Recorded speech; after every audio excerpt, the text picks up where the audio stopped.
Você conhece esse cara aí? Quem é ele? Albert Einstein, uma das mentes mais brilhantes, né? Um dos QIs mais elevados, um grande cientista do último século. Parece que ele tirou essa foto, ele estava pegando um táxi, um fotógrafo veio, um paparazzi, e ele mostrou a língua, porque ele era um cara muito legal, né? Ele é um camarada que marcou a sociedade, marcou a história da humanidade. O próximo, ou a próxima, Madre Teresa de Calcutá, uma mulher conhecida pelo seu altruísmo, a sua generosidade. Uma coisa muito importante, né, é que ela deu a sua vida,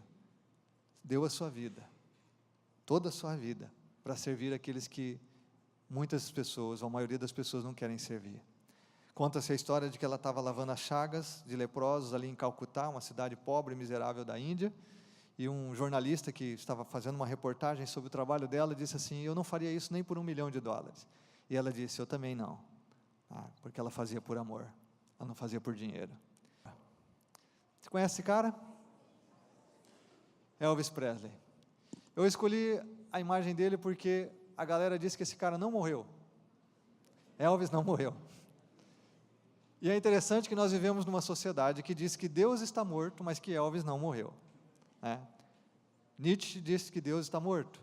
Alguns filósofos, cientistas, algumas pessoas comuns como eu e você dizem que Deus está morto, mas que Elvis não, Elvis está vivo. É interessante, tem muita gente que o povo diz que está vivo, né? A dona Marisa Letícia, fulano de tal, né? Tem gente aí que diz que não morreu, só está meio escondido, né?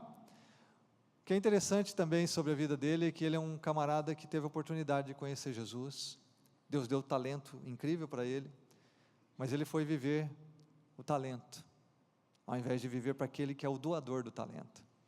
E infelizmente você sabe da história dele, ele morreu debaixo de medicamentos, de drogas, uma vida, um final trágico para alguém tão talentoso que Deus havia criado, né, para realmente honrar o nome dele. Queria ver o próximo. Você conhece esse cara? Esse é o Pelé. Por que eu escolhi o Pelé? Primeiro, porque ele é o brasileiro. Eu queria colocar um brasileiro nessa lista. Segundo, porque o Pelé é o cara brasileiro mais conhecido na face da terra. Você pode ir para a África, você pode ir para a Europa, para a Ásia, os confins desse mundo, e as pessoas sabem quem é o Pelé. Não é admirável isso? Pelé, o brasileiro mais famoso do mundo. Vamos lá? Ou no mundo? Você conhece Mona Lisa? Mona Lisa é um marco na história da arte, a grande obra de arte de Leonardo da Vinci, né? E é uma obra a mais famosa, talvez do mundo, com a qualidade de pintura que os estudiosos dizem que de alta qualidade, talvez uma das pinturas mais notáveis de toda a história. E ela está apresentada, está lá no Museu do Louvre, em Paris, visitada por milhões de pessoas. Coloca a próxima, por favor. Essa é a nova versão, porque hoje todo mundo tira selfie, até a Mona Lisa, faz beicinho, né? Porque nós estamos na geração da tecnologia, não podia perder a oportunidade, né? Hoje nós podemos tirar fotos sozinhos. Quando a gente viajava, a gente tinha que pedir para alguém, e aí já puxava um papo com alguém. Hoje não precisa pedir para ninguém tirar foto, porque a gente faz selfie, né? Qual o próximo? Você conhece esse cara? É ele mesmo, é só uma foto, uma brincadeira com ele, Justin Bieber. Eu estou colocando alguns personagens que são da história antiga, da história moderna, né? Eu não sei se é real, mas diz que o Justin Bieber, uma vida a vida que ele leva como artista, com dinheiro, com prazeres, com mulheres, né?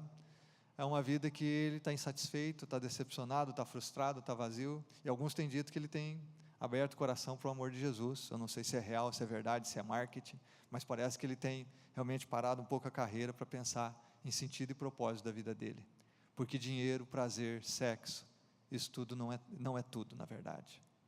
Isso não satisfaz o coração do homem. Se não fosse assim, artistas famosos, políticos ricos, pessoas não se suicidavam, não é verdade? E muitos desses que conquistam o auge da fama, vivem tão infelizes e miseráveis, que eles se suicidam porque eles não querem mais viver essa vida, e eles não veem outra vida, eles não veem outra possibilidade, então eles acabam com suas próprias vidas. Agora, por que eu mostrei esses personagens? É porque em torno dos personagens que marcam a história da humanidade, cria-se mitos. Agora, não existe um personagem na história da humanidade mais famoso, mais conhecido, e a respeito de quem mais se fala, mais se escreveu livros, poemas, músicas, artes, que influenciou mais a cultura que nós vivemos, a sociedade, a ciência, do que um camarada chamado Jesus Cristo. E eu coloquei uma imagem, não de Jesus, porque ninguém sabe a imagem de Jesus.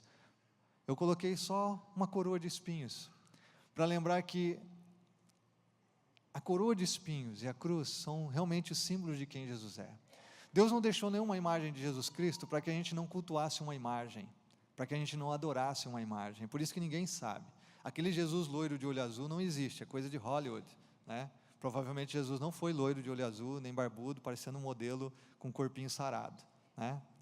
Jesus foi um homem comum, muito comum.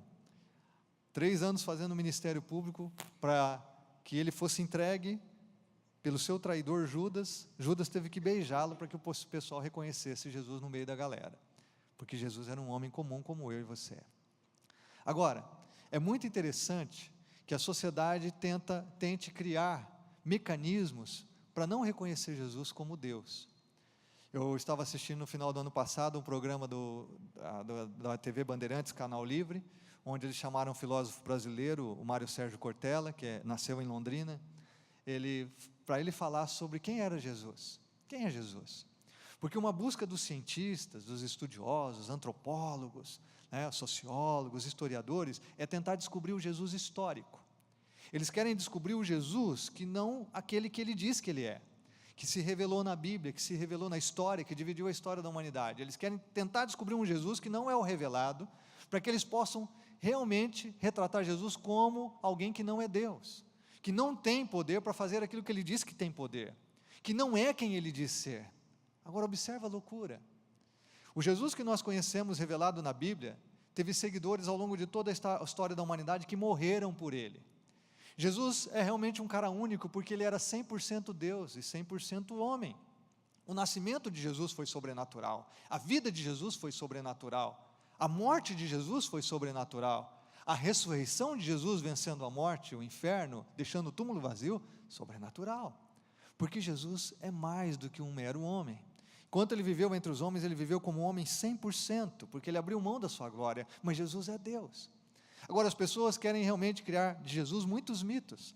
Vamos ver então qual é o Jesus histórico, vamos ver se esse cara não teve muitas mulheres, se Maria Madalena não foi uma prostituta que andou com ele, se ele realmente não se casou, não teve filhos por aí. Vamos tentar descobrir alguma coisa. Nunca acham, porque o Jesus que existiu, que dividiu a história, é o Jesus que é Deus, é o Jesus que se revelou na Bíblia, é o Jesus que continua transformando a vida das pessoas 2000 anos depois da sua existência, porque ele é um Deus vivo, ele não é um mito, ele não é uma lenda, ele não é um mero ser humano. Nós vimos algumas imagens de gente que já morreu, Einstein morreu, Elvis morreu.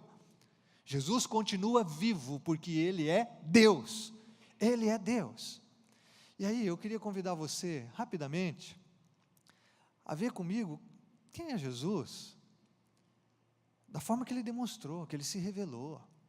Quem é Jesus? A partir daquilo que ele disse de si mesmo, daquilo que ele fez. Porque Jesus é aquele que é o alfa e o ômega, a primeira e a última letra do alfabeto grego, é o princípio e o fim de todas as coisas. Ele diz isso em Apocalipse capítulo 1, o último livro da Bíblia. Ele diz isso no capítulo 22 de Apocalipse, o último capítulo da Bíblia. Ele diz: eu sou Deus. E eu e você podemos criar tantos mecanismos humanos, nós podemos raciocinar, nós podemos racionalizar, nós podemos tentar esquecer Jesus num canto da nossa vida, nós podemos colocar Jesus como simplesmente uma personagem religiosa que eu me relaciono de vez em quando me interessa. Eu posso usar Jesus como um paraquedas, eu tenho ele do meu lado, mas só em hora de desespero, eu pretendo não usá-lo de nenhuma forma. Eu posso tentar manipular Jesus, eu posso tentar fugir de Jesus, eu posso me afundar no trabalho, eu posso ganhar muito dinheiro, eu posso construir impérios pessoais, eu posso me afundar no prazer, no lazer, no entretenimento. Mas saiba de uma coisa, por mais que o ser humano tente fugir, por mais que o ser humano tente fugir da realidade de Jesus, ele não consegue. É por isso que volta e meia tem filósofo falando sobre ele, cientista falando sobre ele, filmes tentando retratar um Jesus que não é o revelado na Bíblia, questionando sua divindade, questionando sua influência, questionando quem ele era. Então eu queria convidar você a ver 3 quadros, 3 cenas de Jesus comigo nessa noite. E eu queria que você abrisse o seu coração para compreender que Jesus é Deus, está vivo, é real e tem o maior interesse na sua vida. A primeira verdade que eu queria falar sobre Jesus é que Ele é aquele que tem compaixão das multidões. Jesus é aquele que olha para a humanidade e se compadece da humanidade. Jesus ama o campo e ama as cidades, mas Ele ama sobretudo as cidades. Sabe por quê? Porque as cidades estão cheias de pessoas, criadas à imagem e semelhança dEle, à imagem e semelhança de Deus. Ele ama as cidades. E eu gosto muito de um texto no Evangelho de Mateus, capítulo 9, onde diz que Jesus ia passando por todas as cidades e povoados, porque Jesus ama pessoas. E Ele ia ensinando nas sinagogas, onde essas pessoas se reuniam, pregando as boas novas do reino, o reino de Deus. Porque Jesus inaugurou o reino entre os homens. Ele diz: é chegado o reino de Deus, chegou, está próximo, está acessível, você pode agora entrar no reino de Deus. E a Bíblia diz que Ele ia ensinando sobre o reino, pregando, curando todas as enfermidades e doenças. Só que enquanto Ele fazia o seu ministério, a Bíblia diz que Ele, ao ver essas multidões, essas pessoas, Ele teve compaixão. E a palavra no original grego é algo que chega a doer, é algo que vem lá de dentro, que compadece dentro da alma. Ele compadeceu das pessoas. E Ele diz assim: por quê? Porque elas estavam aflitas e desamparadas, como ovelhas sem pastor. Quando Jesus olha para a multidão, Ele se compadece, ele chora por ela. Dói dentro de Jesus. Dói dentro de Jesus. Agora, quem é essa multidão? A Bíblia usa a expressão: estavam aflitas e desamparadas. As pessoas, o ser humano está aflito e desamparado. Aflito e desamparado. Se você pensar comigo, quando você olha a multidão, você realmente vai encontrar pessoas que estão angustiadas dentro de si. Você vai encontrar pessoas que a dor na alma é tão grande que ela não sabe o que fazer com aquilo. Você vai encontrar pessoas nessa multidão que está sofrendo, derramando lágrimas, chorando, lágrimas que ninguém vê, porque ela não sabe com quem se abrir. Você vai encontrar pessoas nessa multidão extremamente sozinhas, se sentindo solitárias, apesar de ter gente ao seu lado. Você vai encontrar gente nessa multidão que não consegue dizer não ao seu pecado, ao seu vício, aquilo que lhe fere, aquilo que fere as pessoas que ela ama. Afinal, todos nós somos pecadores. Quem de nós aqui nunca disse: eu nunca vou fazer tal coisa, para no dia seguinte, na hora seguinte, na semana seguinte, a gente fazer aquilo, porque a gente não consegue se libertar de coisas que muitas vezes destroem a nós mesmos e as pessoas que amamos. Quando Jesus olhou para a multidão, Ele viu gente como eu e você que estamos aqui, gente que tem sofrido por não conseguir realizar sonhos, gente que tem sofrido porque as expectativas não condizem com a realidade da vida que tem sido construída, porque a frustração é imensa dentro do coração. Gente como eu e você que tem sofrido de ansiedade, que tem realmente tido gastrite, úlcera, gente que tem sofrido, que não consegue dormir, gente como eu e você, que sente dor por causa de coisas que nos aconteceram ao longo da vida. Muitos de nós que sofremos com a nossa família, muitos de nós que temos dores emocionais, feridas na alma, com as quais não sabemos lidar. Gente, quando Jesus olha para a multidão, Ele vê gente como o Reginaldo e a Edilene, que disseram aqui que chegaram no fundo do poço, que não sabiam o que fazer com o seu casamento, e tanta gente está sofrendo assim, não sabe o que fazer com o seu casamento. Quando Jesus olha a multidão, Ele vê pais sofrendo pelos seus filhos, porque tem pais que não sabem o que fazer, não sabem como ajudar o seu filho adolescente, não sabem como ajudar seu filho a sair da droga, não sabe como ajudar seu filho a compreender a vida, não sabe, tem pais desesperados por aí. Quando Jesus olha a multidão, Ele vê gente que não se realiza em ser gente, gente que não está feliz, gente que não está satisfeita, sobretudo gente aflita e desamparada. Mas o que me chama a atenção é que Jesus disse que essas pessoas estão aflitas e desamparadas, sobretudo porque elas são como ovelhas sem pastor. E o quadro pastoril, as ovelhas sem pastores, elas não têm como se manter. A ovelha é um animal que não tem garra, não tem dentes, ela não sabe se proteger, ela não sabe se alimentar sozinha, ela não sabe encontrar água sozinha, ela precisa do pastor. E Jesus olha para a multidão e diz: as pessoas desse mundo são assim, as pessoas das cidades, dos povoados são assim. Se elas vivem sem o pastor, elas estão completamente desprotegidas, elas estão aflitas, elas estão desamparadas. Agora, sabe o que é mais significativo? é que Jesus, ele disse que ele é o bom pastor. No Evangelho de João, capítulo 10, Jesus diz assim por 2 vezes: eu sou o bom pastor. No verso 11 do capítulo 10 de João, ele diz: eu sou o bom pastor, e o bom pastor dá a sua vida pelas ovelhas. No verso 14 ele diz: eu sou o bom pastor, eu conheço as minhas ovelhas, elas me conhecem. Ou seja, Jesus diz que é possível que essa multidão deixe de ser aflita e desamparada, para ser uma multidão que tem pastor, que tem cuidado, que tem quem pode proteger, que tem quem pode cuidar delas, que pode amparar, que pode realmente protegê-las do mal, que pode ser presente na vida delas, de uma forma que ninguém mais pode, porque Jesus diz: eu sou o bom pastor, e o bom pastor dá a vida pelas ovelhas.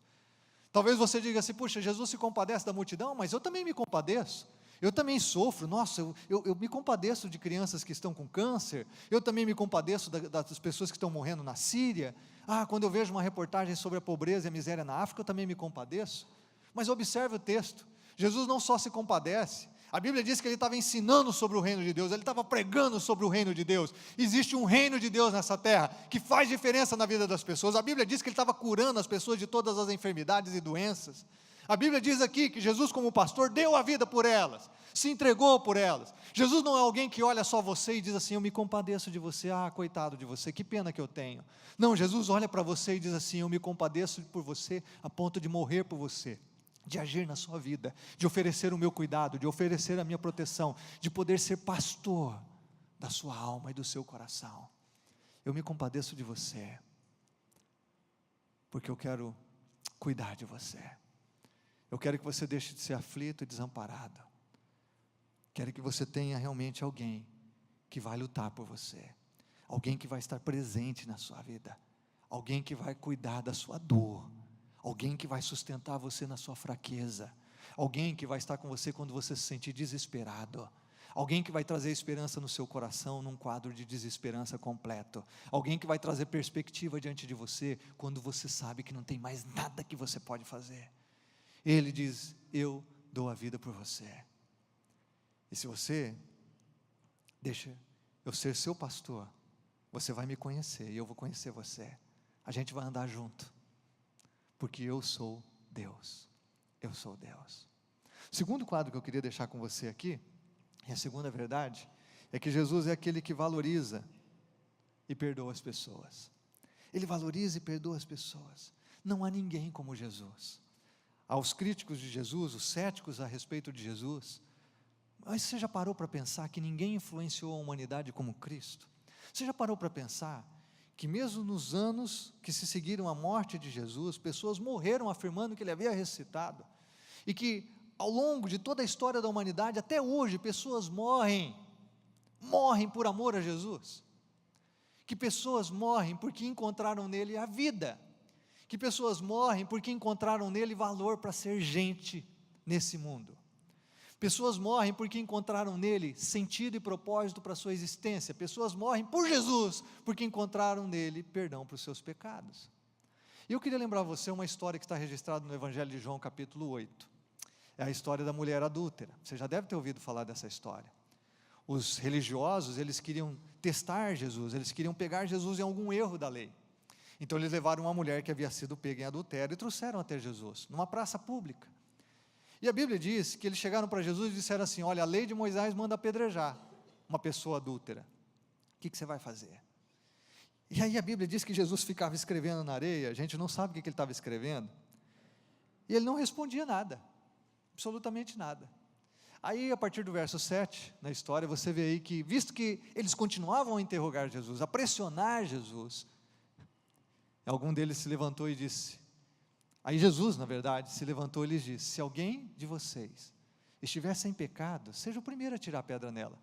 Ele diz que Jesus se inclinou novamente e ficou na dele. Jesus se inclinou novamente e ficou na dele. Só que o que acontece aqui é maravilhoso, porque as pessoas começaram, dos mais velhos para os mais jovens, porque os mais velhos eram quem influenciava aquela cultura, jogar suas pedras no chão e irem embora. Acontecem algumas coisas aqui fabulosas nesse encontro de Jesus com a mulher adúltera. Primeiro é que Jesus valoriza a mulher como ninguém valorizou. Naquela cultura, a mulher só servia para gerar filhos. Se ela não gerasse filhos, ela não tinha utilidade. Era uma cultura extremamente machista, em que o homem tinha valor e não a mulher. As feministas dizem que elas conquistaram muitas coisas. Na verdade, as feministas conquistaram com base na verdade, naquilo que Jesus trouxe a respeito da mulher.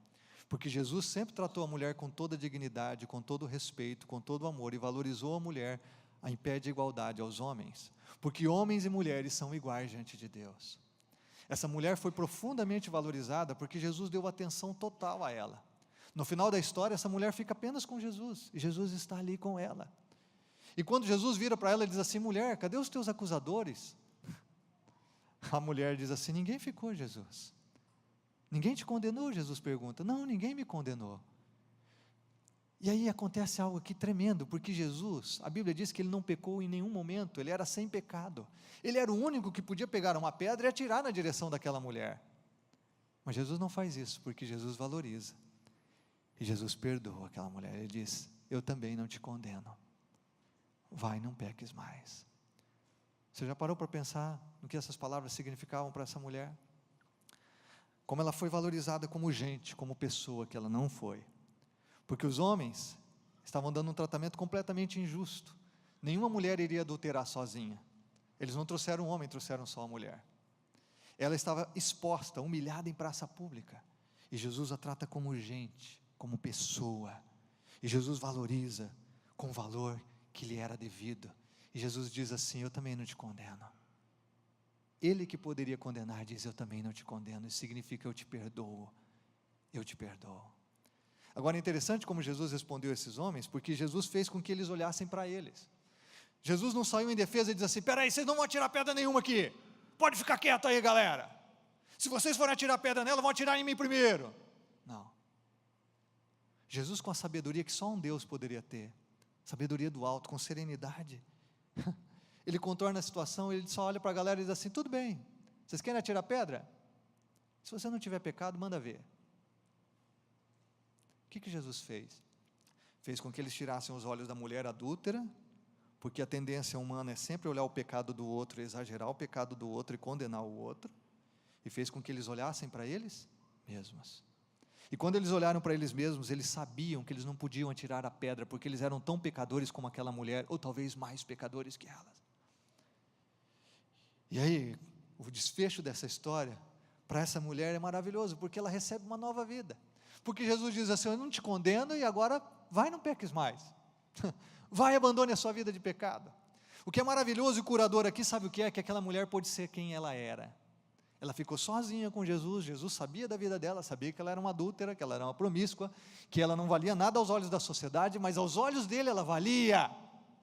E aí ela não tinha que ficar com máscara, ela não ficou justificando Jesus: o pessoal me pegou em adultério, mas foi só uma escapadinha, não foi só assim, foi só assado, não, nem foi isso que aconteceu. Ela não se justificou, porque quando eu e você estamos diante de um Deus que nos valoriza e nos ama, nós não precisamos passar óleo de peroba na cara, a gente não precisa ficar maquiando quem a gente é, a gente não precisa ficar parecendo melhor do que a gente é de verdade. A gente pode ser a gente mesmo. E quando a gente é a gente mesmo diante de Deus, que tem todo o direito de nos fulminar, de realmente cobrar o nosso pecado, de nos levar a juízo, de nos condenar, e não nos faz isso, a gente é liberto. E o que essa mulher encontrou foi liberdade. Ela falou: puxa, eu posso ser eu mesma, e mesmo assim não sou condenada nem desvalorizada, eu recebo perdão. E quando Jesus diz: então abandona a sua vida de pecado, é porque agora, finalmente, ela podia ser liberta. Agora, finalmente, ela teria forças para abandonar a vida de pecado. Eu não sei se você anotou uma palavra que a pastora Marinês disse aqui, que a religião, ou que ela disse que a mudança na vida das pessoas é de dentro para fora. É exatamente isso. A religião tenta mudar você de fora para dentro. É o teu corte de cabelo, é o teu jeito de vestir, é isso ou aquilo. Jesus, ele entra no nosso coração porque nós nos abrimos a ele por podermos ser nós mesmos. E quando nós abrimos o coração, nós somos capazes então de receber uma mudança de vida que vem dele. E aí a gente não peca, não é porque alguém vai ver, a gente não peca não é porque a religião não permite, a gente não peca porque a gente recebeu um novo coração, uma nova vida. A gente é capaz de abandonar a vida de pecado, de sair e não pecar mais, de viver no mesmo mundo. Essa mulher iria viver no mesmo mundo que ela vivia, mas com a capacidade para não pecar mais. A gente é capaz disso porque Jesus muda o coração de dentro para fora. Religião vem impor a você um estilo de vida, Cristo vem mudar a sua vida e dar um novo estilo de vida, mas de dentro para fora, um novo coração, com novos desejos, com novos anseios, com uma nova índole. É isso que Jesus faz. Não há ninguém aqui que Jesus não ame, não há ninguém aqui que Jesus não valorize, não há ninguém aqui que Jesus não ofereça o seu perdão, não há ninguém aqui que Jesus não te olhe no fundo dos seus olhos e diga: pode ser você, eu conheço tudo sobre você. Você não precisa me enganar, você não precisa usar de hipocrisia religiosa, eu conheço quem você é e eu amo você. Agora eu te ofereço o meu perdão. E se você entender que você pode ser você mesmo na minha presença e abrir o seu coração, eu vou capacitar você, e você vai ter forças em mim, você vai ter graça em mim, para abandonar a sua vida de pecado. Agora, uma coisa interessante de pecado é que a gente pensa que pecado tem a ver com comportamento. Muitos defendem que Jesus era apenas um mestre moral, um mestre da moral. Não, Jesus não era um mestre da moral, ele não veio só trazer valores morais. E alguns de nós pensamos então que pecado tem a ver assim com matar, roubar, mentir. É por isso que muitos de nós, como eu já disse muitas vezes antes de conhecer o Evangelho de Cristo, eu dizia assim: eu não mato, eu não roubo, eu vou para o céu. Eu não preciso de Deus, eu não preciso de igreja, de religião, porque eu vou para o céu, sou alguém muito bom. Pecado na Bíblia tem a ver com errar o alvo. Deus criou a mim e a você para vivermos para a glória dEle, em companhia dEle, em relacionamento de amor com Ele, para sermos gente conforme o propósito dEle, sermos nós mesmos. Mas aí a gente encontra os mecanismos da religião, as racionalizações humanas, e a gente começa a fugir de Jesus, daquele que é vida e que nos valoriza e dá perdão. E aí a gente começa a racionalizar o pecado dizendo assim: puxa, pecado é só isso, é não mentir, não roubar, não ser desonesto, não me prostituir, não fazer isso, não fazer aquilo. Não, sabe o que é pecado? É você estar errando o alvo de Deus para a sua vida. Pecado significa o seu grito de independência de Deus. Pecado significa que você está vivendo a sua agenda e não a agenda de Deus, que você está em autonomia de Deus. Esse é o centro de todo o pecado. A gente só faz as outras coisas, a gente só mente, só é descarado, só vê pornografia, a gente só engana pessoas, ou a gente faz mal para a gente mesmo, ou para outros, porque lá dentro existe uma autonomia de Deus, uma independência de Deus. Pecado não tem a ver com comportamento simplesmente, pecado tem a ver com um coração que está autônomo de Deus, independente de Deus. Pecado tem a ver com gente que vive uma vida divorciada de Jesus. E aí eu e você podemos estar dentro de uma igreja, eu e você podemos dizer que a gente gosta muito de Jesus, ou que ama Jesus, mas tem uma vida completamente divorciada dele. Pecado na verdade é isso. A gente só faz as outras coisas porque o nosso coração não está rendido diante de Jesus. Queria deixar um terceiro quadro para você, eu quero concluir com esse quadro. Jesus é aquele que se sacrifica por quem ama. Ele tem compaixão, ele valoriza e perdoa, e ele vai ao extremo desse amor. Ele se sacrifica por quem ele ama. Alguém já disse que você pode medir o amor de alguém por quanto essa pessoa se sacrifica pelo ente amado. E Jesus foi as últimas consequências. Ele morreu na cruz do monte chamado Caveira, o Gólgota. Eu não sei se você sabe, mas eu disse aqui que Jesus não pecou. Jesus foi julgado por 2 tribunais, o judaico e o romano. Nos 2, ele não tinha nenhuma prova contra ele. O juiz Pôncio Pilatos, no tribunal romano, por 3 vezes atestou que ele era inocente, que não via nada de errado em Jesus. Foi um julgamento armado, falso.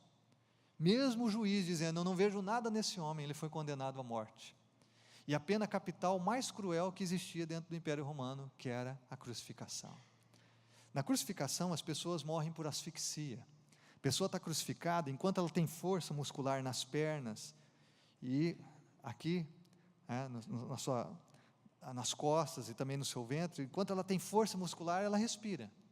A hora que o corpo vai cansando, ficando exausto devido ao sofrimento, ela vai perdendo fôlego. Eu não sei se você já perdeu o fôlego, se já faltou ar a você, mas é uma coisa desesperadora. As pessoas morriam em profunda agonia, porque faltava o ar, e elas iam morrendo.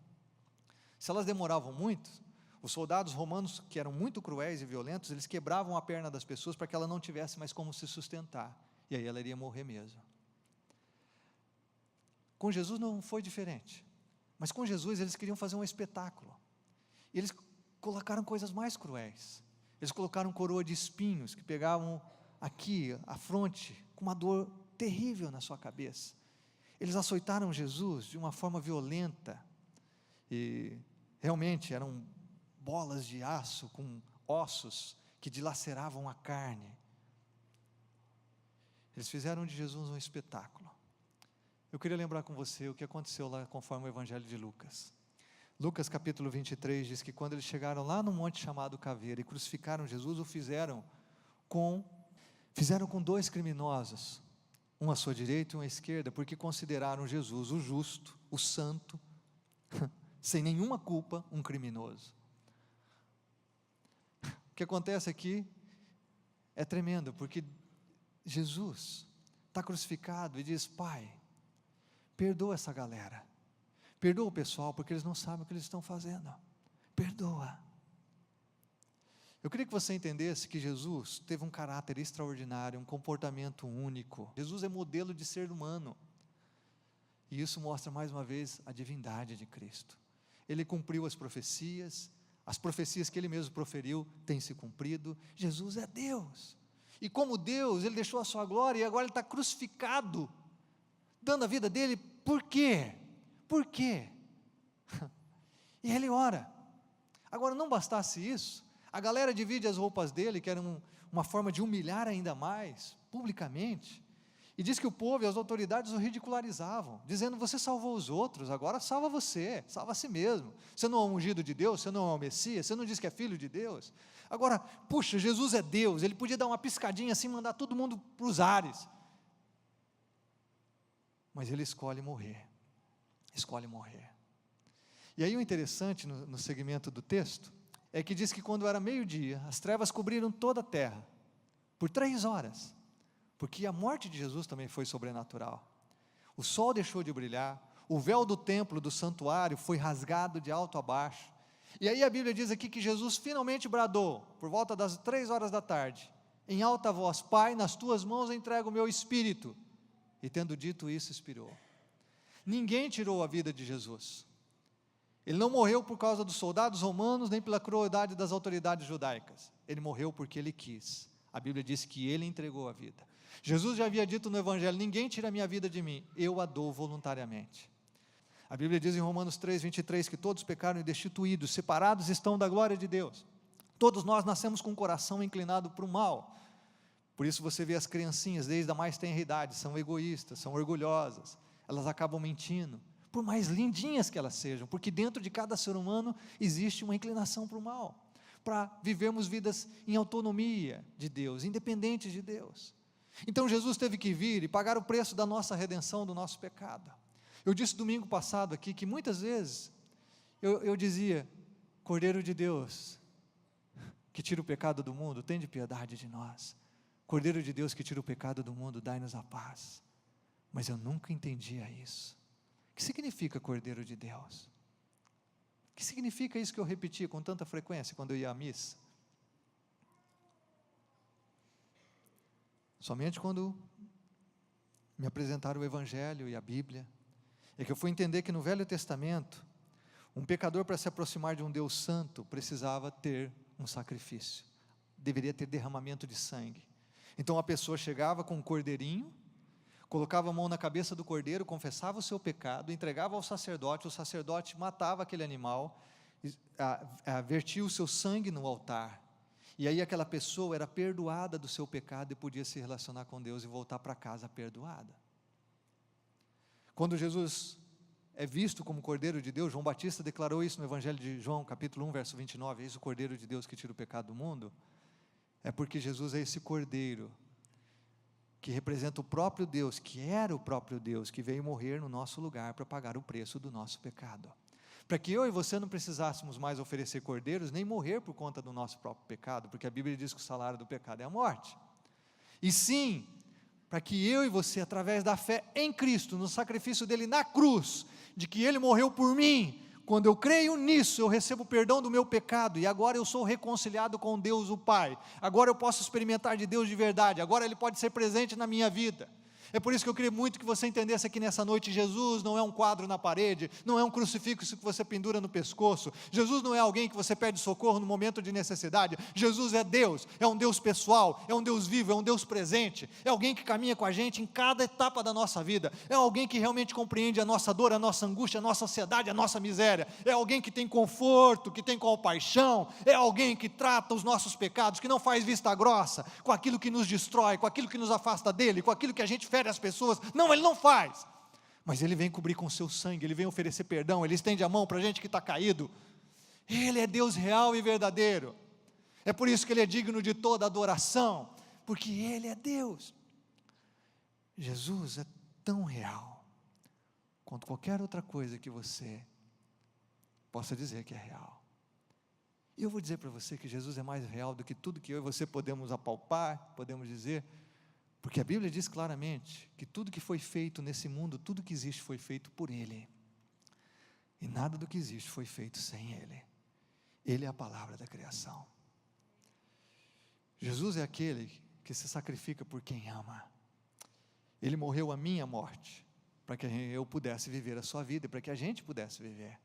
No filme do Mel Gibson, o Mel Gibson fez questão, no filme de crucificação de Jesus, fez questão de ser ele batendo o martelo na pregação dos cravos em Jesus, porque ele disse: eu sei que Jesus morreu pelo meu pecado, eu sei que Jesus morreu para que eu pudesse agora ter vida com Deus, que eu parasse de ser independente de Deus, autônomo de Deus, que eu pudesse viver com Ele, ter amizade com Ele, que eu pudesse receber o seu amor, que eu pudesse desfrutar da presença dEle. E é isso que tem transformado pessoas em todas as gerações. É por isso que a gente está aqui nessa noite celebrando Jesus. Eu quero dizer que você que nos visita aqui, olha, Deus colocou teu nome no coração de pessoas aqui dessa igreja. Nós jejuamos 21 dias pela sua vida, nós temos orado por você. Provavelmente teu nome está aqui, num desses bilhetes aqui que nós temos orado todos os dias, nas últimas semanas, pela sua vida. E Jesus não colocou isso por acaso, Ele colocou porque Ele ama você, Ele tem compaixão de você, Ele valoriza você, Ele perdoa você, e Ele morreu por você na cruz do Calvário. E Ele levantou gente que passou a crer nisso, e passou a viver por isso, experimentar a sua vida, para compartilhar isso com você nessa noite. Ele levantou gente que se preocupa com você, para orar por você, porque Ele ama você. Eu que estou falando aqui com vocês, eu só conheci Jesus quando eu tinha 18 anos, era um jovem envolvido nos meus prazeres, nos meus pecados, nos meus sonhos, nos meus vícios, mas um dia alguém pregou o evangelho de que Jesus é real, um dia alguém pregou que Jesus morreu na cruz por mim, e eu acreditei nisso, com todo o meu coração, e realmente Ele transformou a minha vida, porque quando você crê em Jesus, algo sobrenatural acontece. A Bíblia diz que realmente os seus olhos são abertos para uma nova dimensão de vida. Quando você crê em Jesus, você descobre que existe uma vida diferente de tudo que você conheceu até então. Quando você abre os seus olhos para Jesus e o seu coração coloca toda a fé nele, confiança, Ele vem habitar no teu coração, Ele vem ser o seu pastor, você passa a conhecer Jesus e ser conhecido por Ele. Agora você não está mais sozinho, você vai continuar pegando um ônibus lotado, pagando conta no início do mês, comendo de marmita, não tem nenhum problema. Eu achei fascinante o testemunho aqui do Reginaldo e Edilene, nem mencionei isso de manhã. Eles falaram que eles vieram para Jesus e passaram a ganhar menos. Nós não somos uma igreja dinheirista, tá bom? Porque se a gente fosse, a gente não ia colocar aqui um casal dizendo que veio para Jesus e passou a ganhar menos. A gente ia colocar um casal aqui falando que veio para Jesus e se tornou empresário, tem um monte de empregado, como muitas igrejas fazem aí para enganar o povo. Nós estamos aqui colocando um casal real, que saiu do fundo do poço, que passou a ganhar menos, mas que agora tem satisfação no coração, tem alegria na alma, tem prazer de viver como casal, como família, tem servido os outros, tem sido líder de grupo pequeno, tem aberto a sua casa, e Deus em tudo isso tem suprido de uma forma muito mais especial.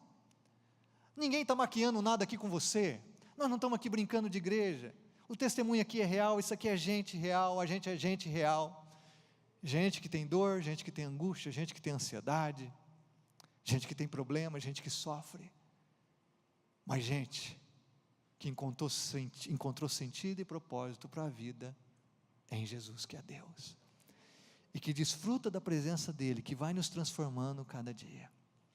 A minha pergunta para você é: o que você vai fazer com Jesus? Você vai tomar o caminho dos céticos, dos incrédulos, e dizer assim: não, esse Jesus é um mito, a gente tem que achar o outro Jesus, que é o histórico. Não, Jesus é esse que se revelou, que tem transformado a vida das pessoas. Você vai criar mecanismos religiosos para deixar Jesus num cantinho da tua agenda e manipular Jesus a teu bel prazer? que você vai fazer com Jesus? Como que você vai reagir? Você vai tentar esquecer dele? Vai entrar de cabeça no prazer, no pecado, em uma vida sem ele? Vai tentar racionalizar e dizer que Deus não existe? O que você vai fazer com Jesus? Como eu já disse, ninguém escapa de Jesus. Mesmo que você tenta toda a tua energia escapar de Jesus aqui nesse mundo, um dia a Bíblia diz que todo joelho vai se dobrar e toda língua vai confessar que Ele é Senhor. Então o melhor que você pode fazer é abrir teu coração para Ele e deixar Ele transformar a sua vida. O melhor que você pode fazer é abrir seu coração e deixar Ele ser Deus, porque Ele é o bom pastor que deu a vida por você. Eu quero deixar 4 coisas aqui para você, só quero mencionar. Primeiro, o que a gente pode fazer com Jesus? Ou o que a gente deve fazer de acordo com o que a Bíblia ensina? Primeiro, a gente deve crer, exercer fé na palavra de Deus. A gente tem que exercer fé na palavra de Deus. É interessante que você acredita nas notícias dos jornais, você acredita naquilo que os jornalistas dizem na televisão, que você vê na internet, mas você não acredita na palavra de Deus, que passou gerações e gerações, há 2000 anos, com base histórica, arqueológica, revelando e transformando a vida das pessoas. Você prefere acreditar na notícia do jornal do que na Bíblia, a palavra de Deus. Exerça fé na palavra de Deus. A Bíblia diz em Romanos 1,17, que a fé vem pelo ouvir, e ouvir da palavra de Deus. Abra o seu coração para a palavra de Deus, abra o seu coração para aprender da palavra de Deus. Deixe a palavra de Deus gerar fé salvadora, libertadora, transformadora no seu coração. Segundo, a Bíblia diz que a gente deve se arrepender dos nossos pecados. E arrepender dos pecados não é, como eu já disse aqui, dizer: Senhor, me perdoe que eu menti, eu vou rezar 10 Pai Nossos então, ou eu vou fazer isso, eu vou aquilo. Não. Arrepender dos pecados significa que você reconhece: eu não sou Deus, eu não sou Deus, eu sou gente, eu preciso de Deus na minha vida, eu tenho vivido minha própria agenda, minha própria história, eu estou entregando a Ti meu coração, Senhor, me faz um novo homem, uma nova mulher, toma aqui o controle, a direção, o manche da minha vida, seja Senhor e Salvador da minha alma. Eu me arrependo dos meus pecados, eu me arrependo de estar vivendo os meus dias independente de Ti, eu me arrependo de estar usando o meu tempo, minha energia, minha saúde, para viver o que eu quero, e não para viver aquilo que o Senhor tem para mim. Isso é arrepender dos pecados. Por isso que Jesus, em Marcos capítulo 1, verso 15, quando ele diz: é chegado o reino de Deus, é chegado, o reino de Deus está aqui, está próximo, está acessível a vocês, ele diz: arrependei-vos e crede no Evangelho. Evangelho significa boa notícia, eu morri por você, você não precisa morrer no seu pecado, eu tenho vida. Terceiro, a gente precisa aceitar Jesus, receber Jesus pessoalmente. Eu preciso fazer uma oração dizendo: Jesus, entra no meu coração, eu me arrependo do meu pecado, eu me entrego a Ti, eu creio em Ti, o Senhor morreu por mim, eu creio na Tua palavra, eu não entendo tudo, eu também não entendia tudo quando eu tomei minha decisão quando eu tinha 18 anos, mas eu criei que isso era verdade, que Jesus era real, que Ele era Deus. Aí você aceita, você recebe, você faz uma oração. Às vezes eu tenho conversado com as pessoas, até aqui na igreja: você já aceitou Jesus pessoalmente? Você já fez uma oração de entrega de todo o teu coração? Não. Às vezes as pessoas frequentam igrejas há anos e não fazem essa decisão. Às vezes eu estou evangelizando num restaurante, em algum lugar que eu tenho a oportunidade de falar de Jesus, eu pergunto: você já aceitou Jesus no seu coração? Você já recebeu Jesus? Aí a pessoa me responde: eu vou numa igreja. Aí eu digo assim: não estou perguntando se você vai numa igreja, eu estou perguntando se você já recebeu Jesus no seu coração. Tem gente que fala assim: você já recebeu Jesus no seu coração? Eu sou uma pessoa boa. Eu sei que você é uma pessoa boa, mas não foi isso que eu te perguntei, eu te perguntei se você recebeu Jesus no teu coração. Porque nós devemos receber. O Evangelho de João capítulo 1, verso 12 diz: a todos quantos receberam Jesus.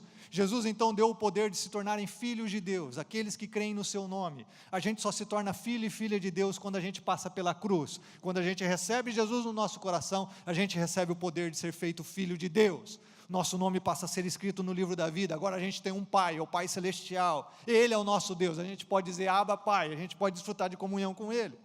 Mas para isso você precisa orar e dizer: Jesus, eu te recebo. Fazer a oração que o Guga fez lá na cela da penitenciária: Senhor, eu te recebo como Senhor e Salvador. Até agora fui um religioso miserável, por isso que eu vim parar aqui. Agora toma a minha vida. E por último,